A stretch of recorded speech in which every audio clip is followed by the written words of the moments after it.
শেখ মহিনুদ্দিন এখন একটু ব্যস্ত আছেন নাকি দেখুন।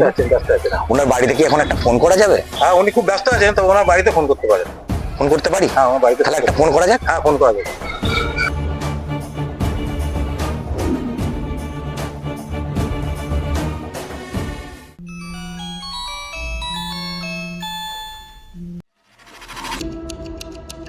হ্যালো।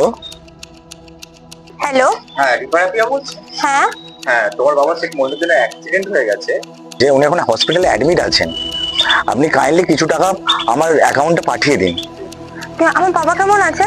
আপনার বাবা এখন ভালো আছে, কিন্তু আপনার বাবার সঙ্গে কথা বলা যাবে না। আপনি কাইন্ডলি কিছু টাকা আপনি এখন পাঠিয়ে দিন। কথা বলতে চাই। না, এখন ওনার সাথে কথা বলা যাবে না, এখন উনি খুব সিরিয়াস কন্ডিশনে আছেন। আমার সাথে একবার কথা বলতে দিন। না, আপনি 5 লাখ টাকা অ্যারেঞ্জ করে আমার এতে পাঠিয়ে দিন।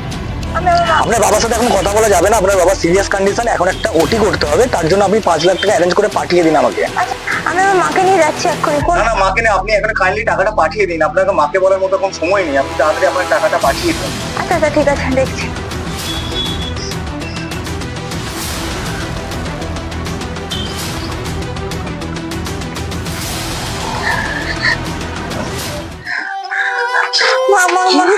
মামা, বাবার অ্যাক্সিডেন্ট হয়ে গেছে।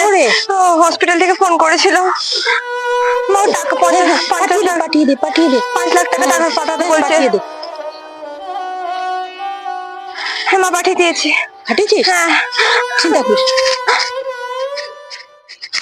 ফোন তো করা হয়েছে, এই মেসেজ ঢুকলে এখন দেখো তো। দাঁড়া দেখছি। হ্যাঁ, টাকা ঢুকে গেছে।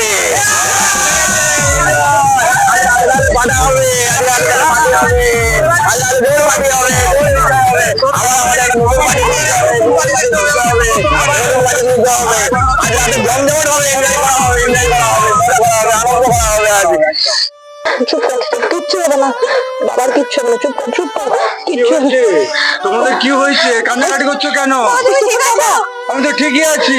তুমি হসপিটাল থেকে ফোন করে বলো তোমার নাকি অ্যাক্সিডেন্ট হয়েছে। সে কি, আমাদের তেমন কিছু হয়নি, আমি তো ফোন সুস্থ করেছিল? আছি, ভালো আছি। ও তোমাকে 5 লাখ টাকা পাঠাতে বললো। তোরা কি পাঠিয়ে দিয়েছি? এই কি সর্বনাশ করেছিস তোরা!